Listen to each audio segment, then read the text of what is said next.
Hello and welcome to Seattle City Makers. I'm your host, Jon Scholes. Well, hope you're doing great out there, everybody, and hope you're managing this abrupt transition to fall that we've experienced here in the Pacific Northwest over the last week or so. It feels good, though. It feels good to be officially in the cozy season of fall. We've left the warm and dry season of fall, and we were spoiled in September and early October with some great weather, minus all that wildfire smoke. But it feels good to be in the wet, the windy, the dark, the cozy season of fall. I had a great drive up today into Roslyn, Washington from downtown Seattle, and I love this portion of the season where the leaves haven't quite fallen off the trees, but they've turned, and you've got a dusting of snow on top of the Cascades, and the clouds are big and mean looking, and the fog is hanging over the valleys. It was a gorgeous trip up to lovely Roslyn, Washington, where I'm recording this morning.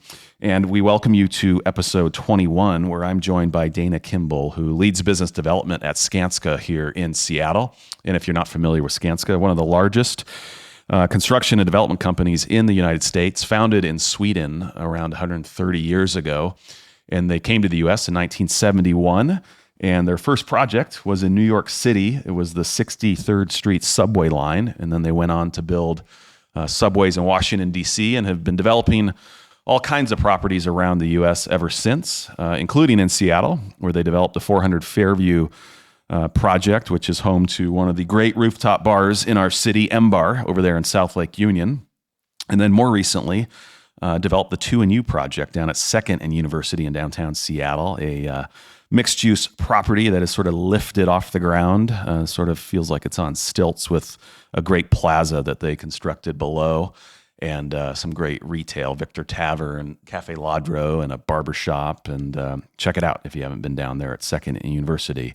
So Dana is the business development lead there, a member of the senior leadership team at Skanska, been there since July of 2021, has had a career spanning about 20 years in business development, in engineering and construction in our community here, and is a resident of downtown Seattle, a longtime resident of downtown Seattle, and is the founder and president of the Pro Shop, which is a nonprofit recently started by Dana and a number of her colleagues, with the aim of bringing more women into the game of golf so they can build stronger professional connections and networks and ultimately build greater influence that is valuable to their career and professional advancement. And I've been really impressed with how quickly this has taken off, the Pro Shop that is, and all that they're doing in the community and the connections they're making and the interest that so many have had in being involved and joining as members and helping out and supporting and partnering. And we talk a bit about that, and fair warning, we nerd out quite a bit on golf, a game that I love, and obviously Dana does as well. But we talk about the importance of golf to our business relationships and what Dana is working to do through the mission of the Pro Shop. We also get Dana's take on what it's been like to live downtown during the global pandemic, and what the streets and sidewalks feel like today, and the progress through her eyes that we're making to revitalize downtown Seattle. And of course, we get Dana's itinerary for her perfect Saturday in Seattle. So I hope you enjoy my conversation with Dana Kimble, who leads business development at Skanska. Well, thanks for doing this. Absolutely. Coming our way. Oh my gosh. No, this is an honor. And thanks for giving us the opportunity to promote the Pro Shop. We were able to connect yesterday, so I know that you played golf over the weekend, but we didn't talk about how you played or how I played. Yeah. How did you play? How's the game? So I was only able to get 9 in because it ended up starting to piss rain sideways on us. I was doing okay. I think I mentioned I started taking lessons again. And it's always that window when you start tweaking stuff, you just have to be patient because it's going to suck for a while. Were you thinking of too many things like I do in your always swing? I mean, that's my biggest problem. I always have way too many thoughts in my head.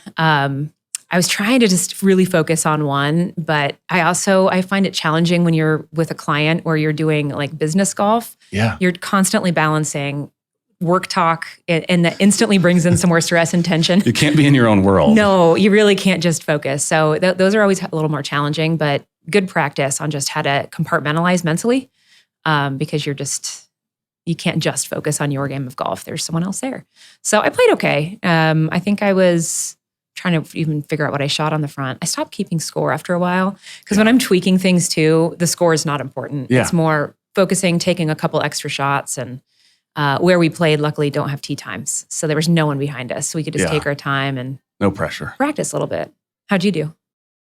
Pretty good. I have something's coming together the last several weeks. So I don't know if it's going to last, but I felt That's good. The fun part about Played golf. in Bellingham, like I mentioned, in the smoke, just 9, but it was a lot of fun with a group of colleagues and folks that we were all on our way to the Seattle Chambers Conference at Semiahmoo. So we played at this cool course outside of Bellingham. You couldn't see, like I mentioned, you couldn't see your drive. The ball just disappeared in the smoke. So that was no fun. But it was a good time. And then played it over the weekend with my son. And yeah, it was good.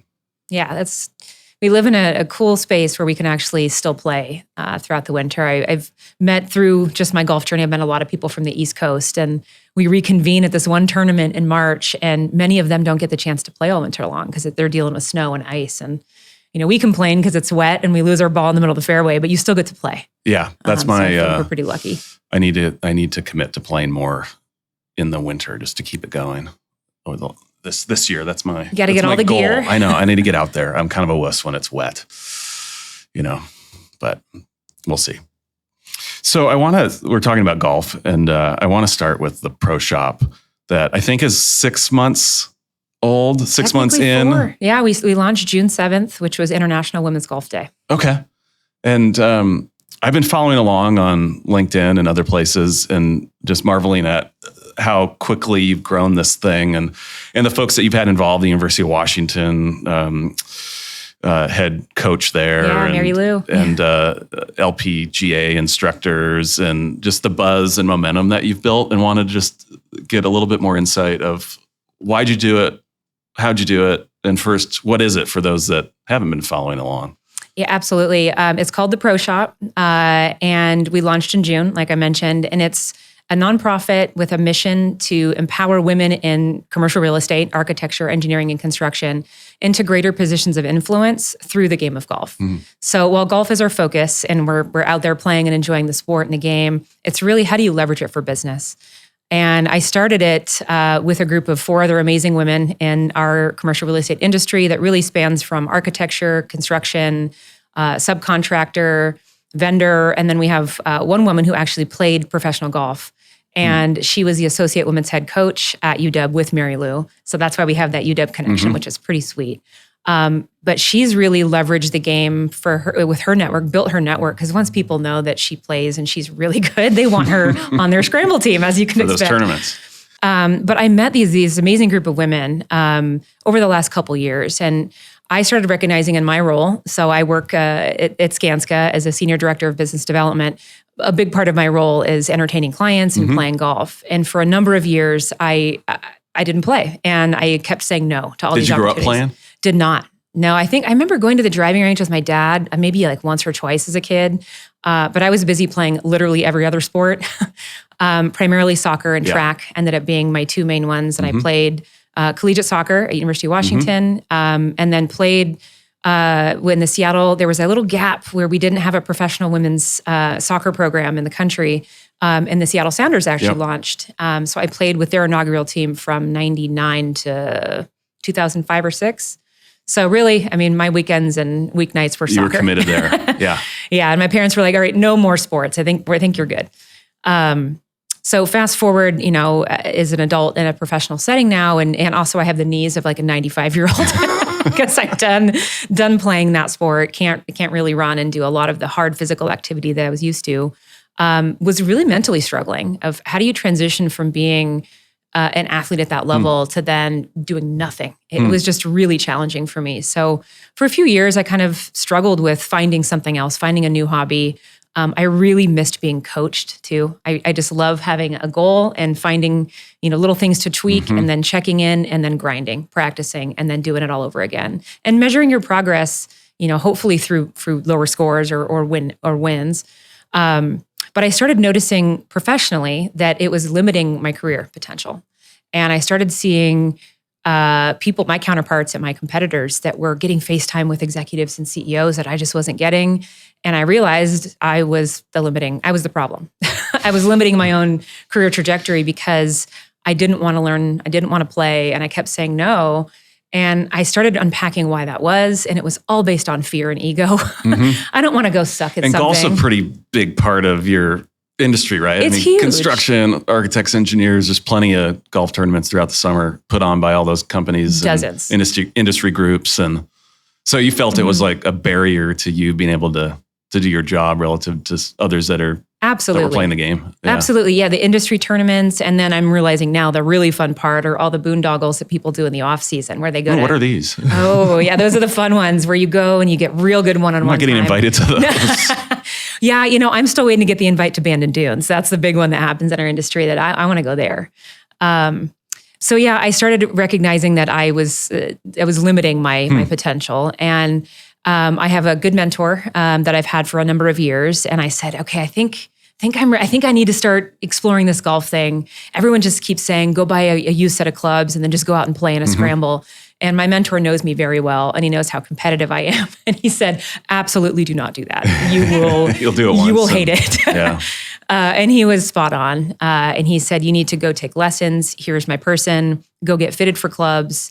Go practice, get comfortable, learn the fundamentals, because I know you and you're going to want to feel confident with just understanding the basics. He goes, for the record, you're still going to suck, but you're going to have some understanding of the fundamentals of the game. And that was invaluable. When was that? When did you start? That was 3 years ago. Wow. So I got hooked pretty fast. I really and got good pretty fast. I've seen, we played a couple months ago. I've seen your swing. That's pretty incredible. 3 years in the game. Yeah. It's golf is a really humbling sport though, because you can have one good round and then practice and spend all this money on all the best gear and then absolutely suck the next day. And it has a funny way of humbling you. And it's such a different sport. There's a lot of similarities. I think I've tried naturally to draw similarities between my time playing soccer and doing other competitive sports, but it really is very unique. And I've been able to draw a lot of comparisons too to just leadership in general and how I bring that into work. There's just a lot to unpack just on the mental side of the game. You can do all that you want physically and prepare and be physically fit, but it is such a mental game and it's all on you.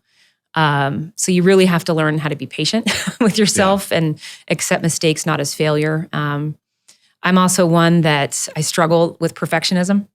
And I think that's something that's really even more challenging for women in traditionally male-dominated industries, of which I'm in one. I always have been in construction. And you feel like you need to be twice as good as everyone, and when you're the minority in the room. And then you try to apply that in golf, and it does not translate trying to be a perfectionist on it. And I had to learn that it's more about progression than perfection. Because you can. I like that. You can go in the right direction or not. Yeah. Yeah. And just reframing what success looks like. And as I never thought I would be someone that watches golf on TV. But I totally, every weekend, that's like my favorite thing to do. And just. You caught the bug. Oh, I did. So you saw a barrier to your own progression in business.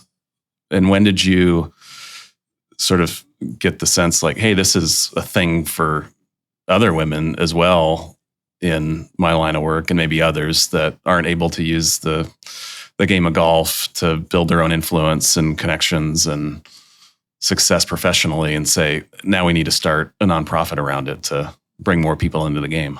It was a moment of frustration. I would say that I think most ideas start with, could start from there of just being frustrated because I saw a gap. And I got bit by the bug hard and started practicing. And there was a few things that just I felt didn't need to be that difficult. And it honestly reminded me of being a young girl playing soccer in the Northwest when I was 5 and there was no women's programs. And finding women's gear was really hard. And golf has not evolved that much. It's still a very male-centric sport. So one of the things that I noticed that was challenging is even just to go get gear, get the clothing, so you feel confident stepping onto the course for the first time, you go into most sporting good places or pro shops and they just have racks and racks and racks of men's option and one rack of women's stuff. And it's always hot pink. And that was it. All the clubs are hot pink. Everything's gendered. And I just didn't get it. So that was one frustration. But the other one is I started playing in industry golf tournaments and scrambles. And they're usually a field of 144 golfers that are competing. And every time it was only like 4 or 5 women and the rest were men. And I kept seeing that over and over and over, which in one regard is nice because it made it easy for me to win long drive and KP contests because there's literally not many other people competing. But there was a handful of women that I kept running into and 2 of them kept beating me, which was real annoying. So I wanted to get to know them naturally to see what I could learn from them.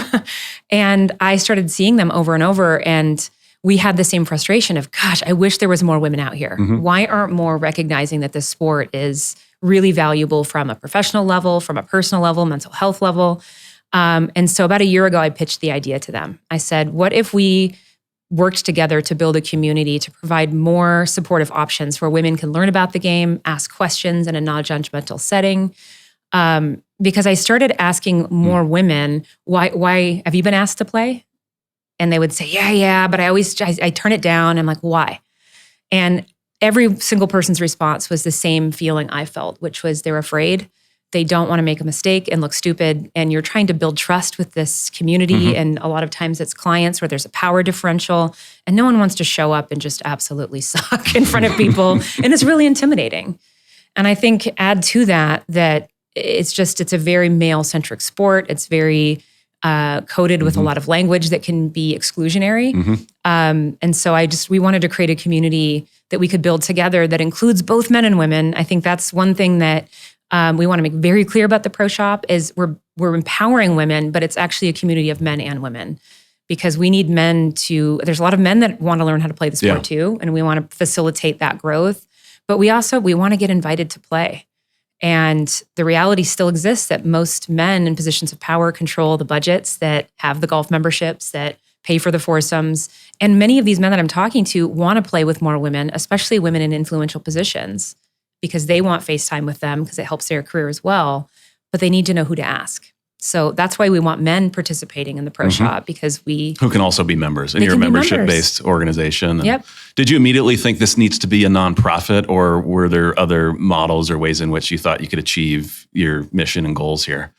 I think initially I thought, man, this would be really fun because there's a couple other things that were spinning off of the pro shop that I thought could be a fun for-profit. But we all work full-time, and all of my partners in this work in commercial real estate and construction, and we wanted to keep our full-time jobs because we love what we do. But we realized it was part of our responsibility to give back the game that we've gained so much from. There's just more community, and I think making it a nonprofit and giving back. We've also seen in the position I'm in, thankfully, I control my business development budget. So I know what generally companies budget for, not only around community involvement and participation, but a lot of companies have DEI dollars because they've now created programs in the last couple of years. And this is a commitment that they're all doubling down on, which is great, and they should. And this fits right in there quite nicely. So I looked at what we want to accomplish, and there's just so much momentum right now in women's golf. It's the fastest growing segment in the sport. And we looked at what we needed to do to leverage that now. And that was create a nonprofit, leverage corporate sponsorships as the primary revenue stream, and then offset that with memberships. Our goal, though, is to keep membership fees really low and approachable because we want to encourage women of all levels in their career to participate. And when you're getting started, you don't always have access or know where the resources are and even to go ask for that. So we want to keep it very affordable and approachable, and then lean more on corporate sponsorships.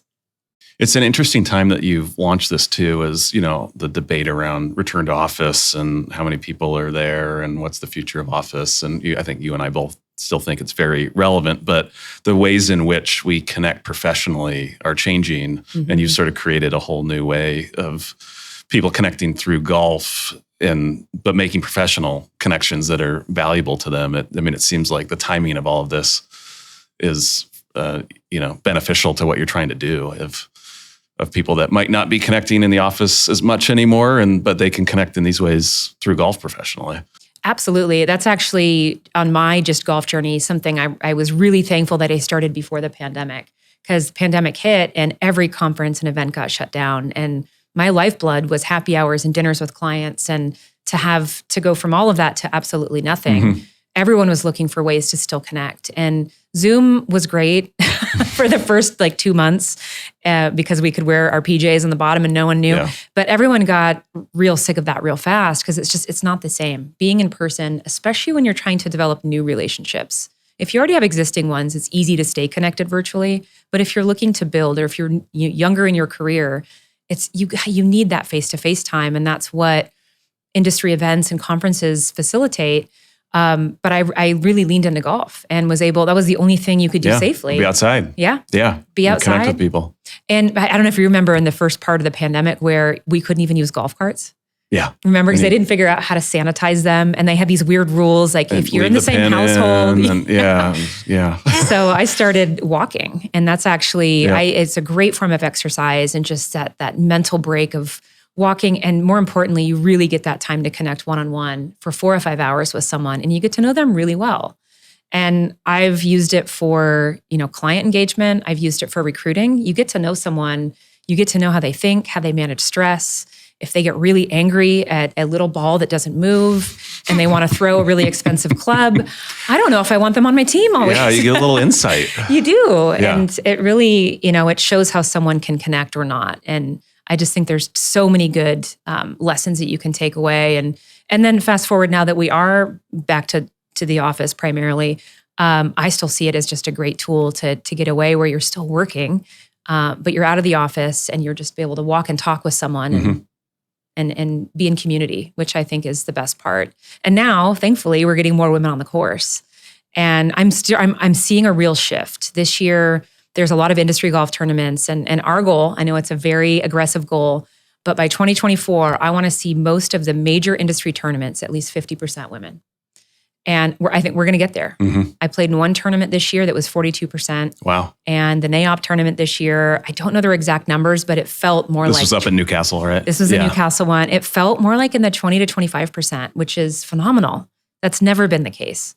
So we're seeing this momentum pick up. And I think, was that the tournament you were referencing earlier where you were one of 4 or 5 or? Historically. Yeah. That's huge improvement. It's huge. Yeah. And I think, and it's a lot of women at all facets of their career, at all facets of the industry. And I think one of the things I'm most excited about with just us launching finally and the growth of it is we're getting interest outside of commercial real estate as well and outside of Seattle. So it's showing that there's demand. There's women out there that want to play, they want to learn. So we're providing programs to do that. You mentioned University of Washington. We've partnered with them and got a really cool behind the scenes tour and access to the training facility down at Washington National that cool. the UW D1 athletes get to train at. And our connection with Andrea, one of our board members who played, she knows all of these coaches. So we can vet our coaching staff and make sure that we're getting people that truly support women in our So what are the nuts and bolts of membership? What you're offering folks, and what does the programming look like? So you can attend anything without being a member. So we want to still make it approachable if someone might not have the resources. It's just a little bit more, but our programs are really affordable. So through the winter, it's going to look a little different throughout each season. But during the winter, we're currently doing beginning lessons out at Interbay. We're working with the LPGA Pro out there. And that's a members only event. And we're eventually going to open it up to more, but we're trying to provide some member exclusive events. We're going to start doing indoor small group lessons as well, some longer boot camps.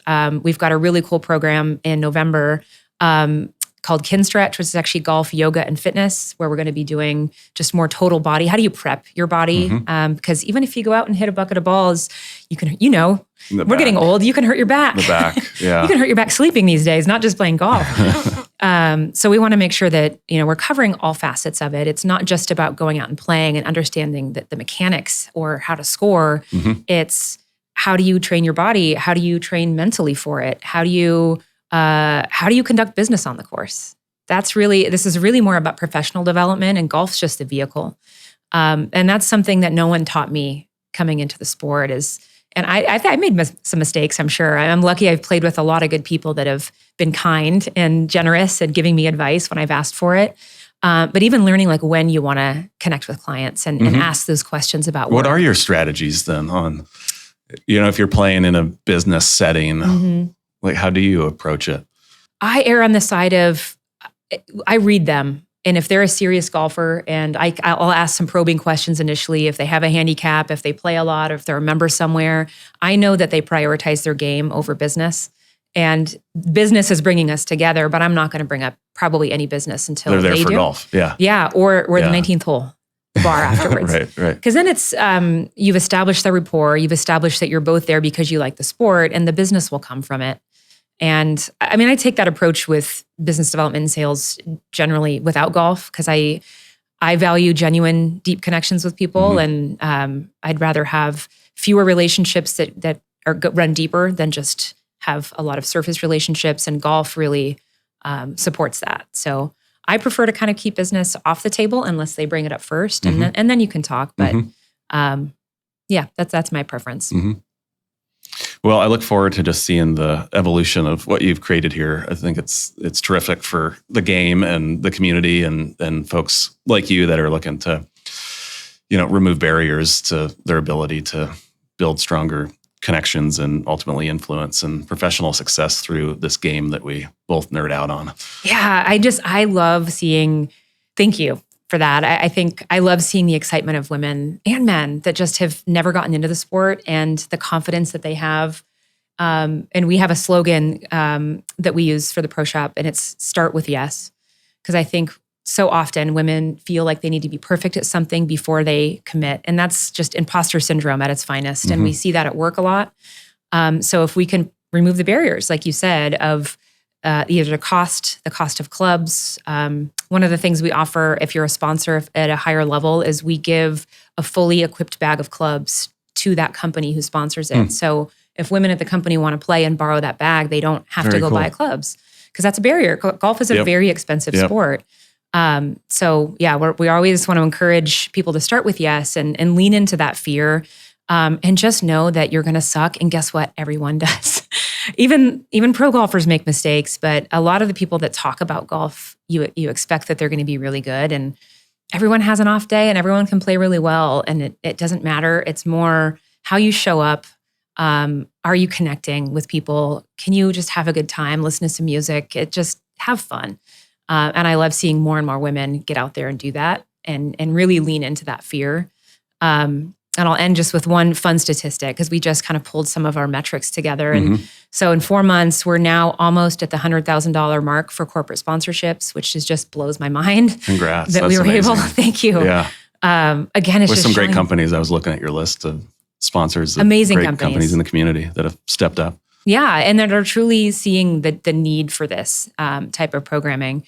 But the bigger number that just blows my mind is we put a call out, because we're a nonprofit association. We've got a great company and executive director helping guide us along the way, but we need help. And so we put a call out for committee volunteers, and we are up to 130 men and women that signed up to volunteer, which is a good problem. It's also terrifying, because engaging that many people to be on brand and on mission and make sure that we're adding value to their time, because this is all a volunteer thing. That's on our challenge now as a board, is how do we maintain this momentum and make sure that everyone that's participating is getting value out of it. That's what keeps me up at night now. Well, great work thus far. Thank you. It's like I said, it's been cool to watch the evolution. Where can people learn more, whether they want to become a member or just participate in ways that they can as a non-member? So we have a website. It's the proshophq.org. You can also follow us on Instagram. The handle's the same, and LinkedIn. Social media is where we post most of our content, photos, videos, member-only, exclusive things. That's the place, too, where a lot of people, we drop fun little freebies, where we have a tournament tomorrow that we got invited to, and we opened it up to the first 4 members that respond either to email or social media. So there's fun little freebies in there, too, if you sign up as a member. Right on. Shifting gears a bit here. You live downtown. I do. And have for many, many years, and lived downtown throughout the pandemic. What's your perspective through your eyes of the neighborhood and how it's doing, and what was life like for you as a resident of a neighborhood that got really, really quiet and faced other challenges during the pandemic? I love living downtown. It was hard. It's been a hard few years to see it struggle. But I travel a lot for work, and I get this question a lot when you travel outside of the city. People are like, "Oh, is Seattle as bad as it looks?" And I think that's the biggest myth that I am actively trying to dispel. It's doing great, especially considering some other cities that we're seeing in the country, and they're not rebounding quite at the level we are. And we have to kind of stop that narrative that we're really struggling, because you see one photo or one video of a small group of people that decided to go do some really bad things. And that's just not the reality of what I've seen as a resident. I think there was definitely points too where it pulled the community together. I remember actually I ran into you after we had the riots and all the looting. And I, along with a bunch of my neighbors, just grabbed our brooms out of our kitchen and just came out on the street to help before the cleaning crew could come in. And I met so many cool people that day that are all just downtown residents that want to help clean up the city, because this is not what we know our city to be. So I feel really fortunate. I think it brought a lot of people together. There's also a lot of people that left, and that was challenging. I'm fortunate that I live in a pocket of downtown that probably fared the best in South Lake Union area. So I think because it's such a high dense area for people that now live there, which, man, 10 years ago was not the case. Yeah, it's so true. It was kind of a little node of activity really throughout, where you could go out to eat and have patios and outdoor dining. And now there's just, it's thriving. Yeah. And it really maintained a lot of that throughout the pandemic. So I never wanted to leave because I knew the city would rebound. I've lived here long enough where I knew it would recover. And there's just parts of the city that I love running into the same vendors at your favorite coffee shop and just running into the people that you enjoy seeing on a weekly basis. And I knew it would come back. And I mean, man, has it.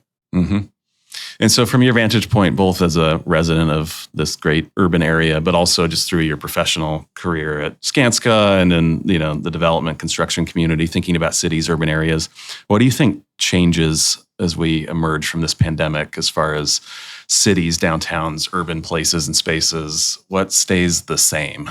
Good question. I mean, just from a work standpoint too, I've noticed people's behaviors have changed just because some companies are fully back in, some are remote permanently, some are hybrid and you can choose your schedule, others are more rigid. But I used to always have happy hour events on Thursdays and Friday nights, and trying to get a Friday night or Thursday night happy hour somewhere downtown is impossible because people aren't coming back to their offices. They're working from home. Or working remotely somewhere, or taking long weekends and prioritizing work-life balance a little more. So just from my personal work standpoint, I've noticed that as a big shift. And I imagine that restaurants and bars also have noticed a shift. So I think there's a real shift in predictability of volume of people and flow and where people are going to be in public spaces, particularly downtown. It was exciting. I think at one point was in Seattle during the summer, the #1 tourist destination in the country. And I felt it. Yeah. So I think relying more on the conferences coming back and tourism coming back is pulling people back down into the retail core. And the waterfront project, when that is done, that is going to be a phenomenal green space connecting the city. So I think there's good change that's coming that was already kind of the wheels were in motion pre-pandemic. But I'm seeing just the lack, or I guess a shift in predictability of where people are going to be. I think the things that really anchor this city, though, our sports venues, first and foremost. I went to the Rain game on Sunday. Yeah. I don't know if anyone else was there. It's phenomenal energy. And they've been, sports have just been a big part of our recovery, right? Concerts and live music and just having that be a reason why people still come back. And the restaurant scene, I think we're very lucky to have such good food and wine, beer and spirits in the city. And I think those will continue to bring people back. And I think there's a lot of people that moved out and they need those things for a reason to come back because it's no longer work. I'm really excited too for the green spaces. I think that parks and just having spaces where you can go walk, and so many pet owners in the city now. So having spaces where you can go walk your dog, take your kids, and play at playgrounds that are safe. And I think your team has done a phenomenal job of aiding in the cleanup and recovery effort, so those spaces are safe again. Those are the things that give me hope, because that's the part of the city that I love enjoying, and I see other people getting out and walking around and enjoying those as well. Do you have a perspective on where we'll be in a year from now when it comes to kind of return to office, or the role of the office? You all build, design lots of office space around the region, downtown, around the world. Where do you land on sort of the prognostication of the role of the office going forward? No one knows. I feel like I've gone to so many, panel discussions and conferences and events, and everyone's speculating. But I mean, with the recession that we're clearly kind of sneaking into, I don't think anyone really knows. There's still demand. There's still development that's happening for both housing and commercial office space. So all signs point that there's still demand in our city, and people are moving here in droves, especially younger generations that are just recently graduating. So I think there's still potential here. I think we are a hotbed of innovation. It's going to drive more people to want to live here and work. I think what the office looks like is going to shift. And I keep hearing that routinely when I hear architects and developers talking, is employees now, the dynamic has shifted from an employee feeling like they're obligated and they have to come into an office space. And there's a phrase I keep hearing over and over, is create a space of destination, not obligation. And we're seeing that with remote work and flexibility, but also when people come into the office, what do they want to experience? I think we made a big shift to open office, and with how many Zoom calls and hybrid calls are still happening, we need more breakout spaces. And so how we design and utilize spaces is different. I also think more employees are valuing green spaces, their health, and connecting how your indoor environment can impact your health, both physical and emotional. So total employee well-being is being factored more into office design. Access to green spaces, actually having, triggering all those 5 senses of sight and sound and smell and taste. And we're seeing success in actually putting nice, good restaurants and vendors in our anchor spaces in our buildings as well, which I think draws people in to want to be in those spaces as well. Make it more interesting. I love that phrase. Make it, how do you say it? Make it a destination, not an obligation. And I didn't coin it. I've heard this at a number of panels. Yeah, it's a great way to think about, I think, the future of our urban areas, cities, places where people don't have to be there. But if we believe the general preference is to be there, it's got to be really fabulous for them, the experience. I think we've talked about this a bit. I think coming out of this pandemic, the expectation on the quality of the experience, the destination, is even higher.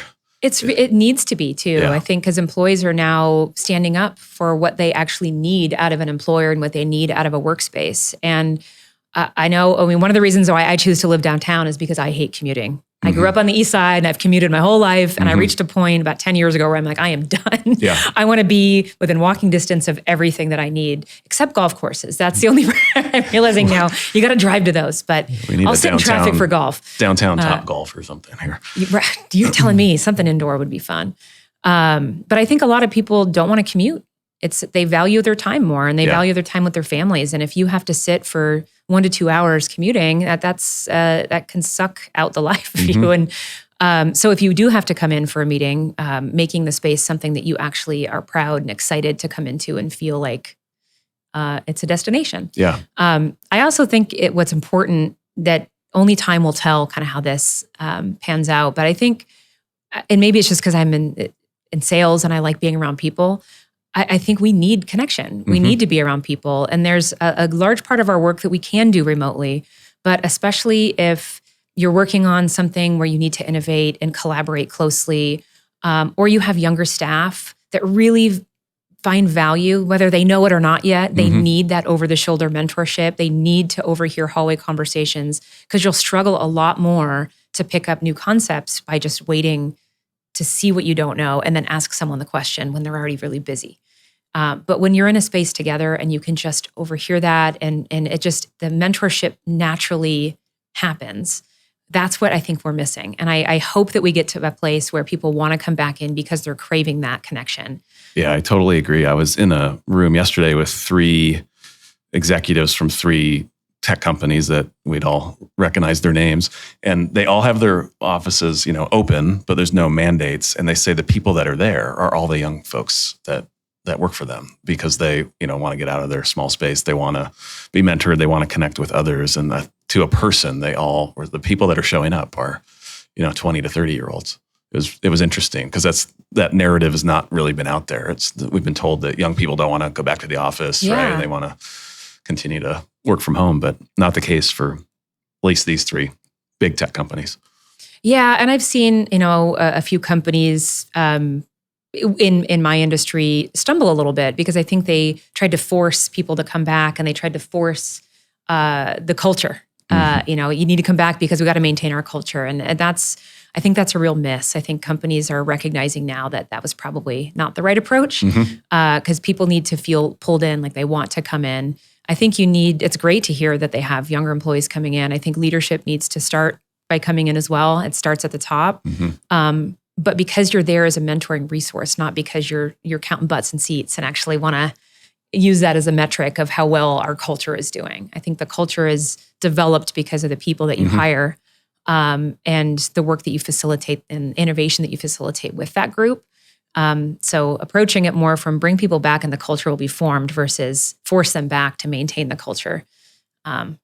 That's been a shift, I think I've noticed. For sure. It feels like we're in a period of redesign, right? It's not a return. It's sort of redesigning how this all works and where we connect and how. I still think downtowns, I think as you do too, are going to be really important places, the office included, but also all kinds of other places that exist downtown that allow people to connect and build relationships. And that is still very important to our professional success and culture and strategy and everything else. Yeah, and there's still, a big part of my job is to find ways where you can bring clients and staff together to do fun things that aren't just sitting in a boardroom designing and building buildings. It's how do you make those connections and build relationships? And you need to get out of your everyday work environment to do that. And this is where golf comes in, sports events, Kraken games, conferences, live music, what you guys do at the parks here, outdoor movies. There's so many fun ways, hiking, skiing, there's fun ways to connect with people, but I still think the city core provides the most opportunity for that. So I'm glad that these events are starting to come back because that's what I'm noticing people miss the most. I was talking to an employer a week or so ago who put a pickleball court up on the top of their, so huge right now. On top of their roof. I won't say who it is because I don't know if it's like to code or anything. But if you see a pickleball out someone on this, flying across 4th Avenue, you'll know where it came from. But I thought that was a pretty brilliant idea. That is really smart. That is a sport that is just like blown up in COVID. Yeah, I played my first doubles pickleball this summer, and I get it now. I get the appeal. It's Did you get injured? I feel like I walked away not injured, but sore the next day for sure. It was fun. Yeah, it looks really fun. Yeah. So I want to conclude as we do with the question: what's your perfect Saturday in Seattle? I think I know how 4 hours of it will be spent, but what about the other 8 or so? Yeah, I did say there's the tea time is in there, hopefully. I think my perfect Saturday, I really like walking the city. I think that's one of my favorite things to do. Sometimes I put in ear pods and listen to a podcast or music. Sometimes I just love hearing what's going on in the city. I love people watching and observing. So it'd probably start with throwing my ear pods on and going and getting a cup of coffee from, it's Umbria. It's downstairs Mario. Oh, yeah. Over at 7th and Olive. Yeah, now it's Umbria. It used to be Cafe Senso Unico, but Mario's been there for, a decade. Yeah. And I love, he's just such a nice guy. And on Saturdays when you go into the coffee shop, you'll hear Italian groups that are going there and speak fluent Italian. There's people that want to do immersive French instruction. So it feels like you're in Europe when you walk into that shop. I absolutely love it. I'd grab a coffee from there, probably walk down to the market, grab breakfast, and walk down along the sculpture park all the way to the new the campus out there, all the way to the bridge. It's just beautiful. Expedia's campus. Headquarters, yeah. Yep. It's pretty gorgeous, isn't it? So that's probably my perfect Saturday, rain or shine. Yeah, I love it. Yeah, there's an overlap there in my itinerary, my city itinerary. The coffee or the golf part? Well, all of it, yeah. And the walking of, the pandemic kind of, I think, forced a lot of us it was an activity you could go do, right? Safely and getting a Labradoodle during it too was Yeah, well, then you're forced to do it. And it's only getting better with the investment that's being made, and that waterfront stretch is going to be... I cannot wait for it to be done. Even better. It's going to be fantastic. The other reason I love walking is you see the new businesses that are going in. The ones that the boards are starting to come down, and you can just talk to business owners and get to know them, and you find the hidden gems, and you don't always get to do that when you're driving. Yeah, it was kind of a way to assess, how's the neighborhood doing? How are we doing? What's open? What's not? What's back? And what's smell your reopened? city. I might be the weird one, but I just living downtown, I love the smell of a city. The garbage, the pastries, the bacon. You can always smell bacon. Yeah. I mean, there's bad smells, but it's just it's a sign that it's alive and that there's people and community here. And I love it. And we took some of that for granted before the pandemic. That went away for a few months. The sounds of the city. I remember just how quiet it got. Yeah. It wasn't just what you didn't see, it was what you didn't hear. And it was eerie to hear your downtown so quiet. So it's good to have a lot back. Yeah. Smells and noise included. Yep, I agree. Well, thank you. Enjoy. You're out to, you're headed to Las Vegas and a little golf and business. A little golf and a little business. We're jealous of the weather that you're going to be experiencing now that our winter or whatever this is here. But thanks for spending time. No, thank you so much. And we'll get you out and play some winter golf. Yes, we will. Yes, we will. Thanks, Dana. Thank you. Well, hope you enjoyed my conversation with Dana Kimble, the president and founder of the Pro Shop. And do check them out. Again, you can find more about the Pro Shop and ways you can get involved and become a member and their upcoming events at theproshophq.org. So thanks to Dana for joining me on Seattle City Makers. I want to close out with 2 recommendations on things to check out in downtown Seattle, as we do each and every episode. And one of them comes from Dana, and one of them does involve golf. And it's Radmore Golf, which is a golf clothing retailer with a brick and mortar retail shop in Pioneer Square over on First Avenue. And you can also find their gear online and also at Nordstrom. But go check out the shop in Pioneer Square. Founders Bob and Scott were friends in college at the University of Washington. They played on the golf team there, and they'd been talking about creating a sustainable golf clothing line for 2 decades, and finally did it not too long ago. And the focus of Radmore is one on earthy tones, which I'm all for, and golf gear that you can feel good about wearing out to dinner or the bar or where have you. And more importantly, gear that doesn't rely on polyester. They have built a sustainable clothing and apparel line here that doesn't rely on plastic. And that's a big part of who they are and what they do. So check out Radmore online or down in Pioneer Square at their location on First Avenue. The second recommendation is a new grab and go and also sit down breakfast coffee spot over at 7th and Pine in the ground floor of the Paramount Hotel, which used to be home to Dragonfish and then was empty the last several months throughout the pandemic. And the Spruce Cafe is recently opened, and their menu looks terrific. You can eat in, you can get grab and go. A great lineup of breakfast goodies and great coffee over at the Spruce Cafe, recently opened at 7th and Pine in downtown Seattle. Well, thank you for joining us for this episode of Seattle City Makers, which is presented by the Downtown Seattle Association with support from James Cito and production by Spark Creative.